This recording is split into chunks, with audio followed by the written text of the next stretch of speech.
First it was Apollo Global Management's Marc Rowan blasting the University of Pennsylvania. Then Dick Wolf of Law and Order, followed by former U.S. diplomat and businessman Jon Huntsman and billionaire Ronald Lauder. Now it's David Magerman, who helped build the trading systems of Renaissance Technologies. He castigated Penn's misguided moral compass in a letter to President Elizabeth Magill and board chair Scott Bok, citing the school's hosting of the Palestine Writes Literature Festival last month and its response to the Hamas attack on Israel in October. People who care about morality and ethics should just leave institutions that show they don't, Magerman said in a phone interview Tuesday. He added that he was deeply ashamed of his association with the university and plans to cease all donations. The uproar roiling elite U.S. universities is snowballing as colleges attempt to balance free speech and condemnation of Hamas, which is designated a terrorist organization by the U.S. and the European Union. Penn is far from alone as a focus of the donor backlash and wider tumult, which has also affected schools from Harvard University to Stanford University. At Cornell University in Ithaca, New York, the university president and board chair condemned comments by Professor Russell Rickford, who described the Hamas terrorist attacks as exhilarating, at an off-campus rally over the weekend. This is a reprehensible comment that demonstrates no regard whatsoever for humanity, President Martha Pollack and Chair Craig Kaiser said in a statement. Tensions on campuses have continued as the conflict in the Mideast worsens. Hundreds were killed in an explosion Tuesday at a Gaza City hospital, with Israel and Hamas trading blame. At Harvard, after the first attacks by Hamas earlier this month, more than 30 student groups issued a statement blaming the violence solely on Israel. Larry Summers, a former university president, said he was sickened by the university's initial silence about the comments. He later tempered his criticism when Harvard President Claudine Gay issued 3 statements and condemned the barbaric atrocities committed by Hamas. But major donors Aiden Ofer and Leslie Wexner severed ties with the Harvard Kennedy School. Nowhere has the backlash been stronger than at Penn. Apollo's Rowan has led the charge, demanding that Magill and Bok step down. The two leaders have reacted by calling meetings and attempting to rally support.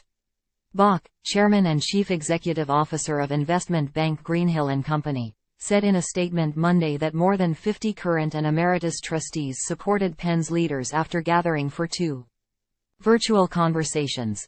Magill reiterated Tuesday that she is taking action to make clear that she and Penn stand emphatically against the terrorist attacks by Hamas in Israel and against anti-Semitism. She said in a statement, "I've said we should have communicated faster and more broadly about where we stand, but let there be no doubt that we are steadfast in our beliefs," she said. While Bok and Magill have defended Penn's hosting of the Palestine Writes Literature Festival as a matter of free speech, Rowan accused Penn of asking board members to give up their positions at the university for speaking freely about their concerns regarding the same event. In a letter to Penn, Magerman hammered Magill and Bok for what he described as their fierce support for the Hamas-affiliated speakers at the Palestine Writes Festival, followed by your equivocating statements about the heinous acts of barbarism perpetrated by the same Hamas you allowed these speakers to promote.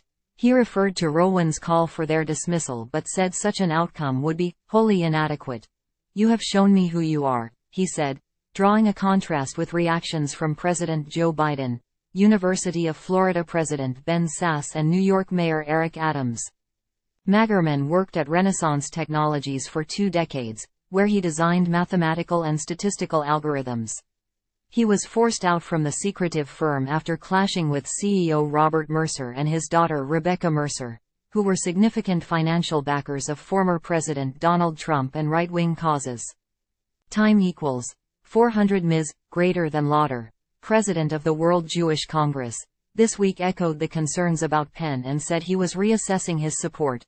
"I spent the past 40 years of my life fighting anti-Semitism all over the world, and I never, in my wildest imagination, thought I would have to fight it at my university. My alma mater and my family's alma mater," he said in a letter to Magill. "You are forcing me to re-examine my financial support absent satisfactory measures to address anti-Semitism at the university." An alumnus of Penn's Wharton School, Jonathan Jacobson, sent the university a $1 donation, a step Rowan had suggested to donors as a way to protest. Over the years, Jacobson and his wife have been major donors, creating academic scholarships and taking the lead on helping to rebuild the basketball program. The university that I attended and that shaped me is virtually unrecognizable today, and the values it stands for are not American ones. Jacobson, founder of investment firm High Sage Ventures, said in a letter to Penn. There has been a litany of issues over the last several years where the administration has shown no leadership, moral courage or an ability to distinguish between what is clearly right and clearly wrong.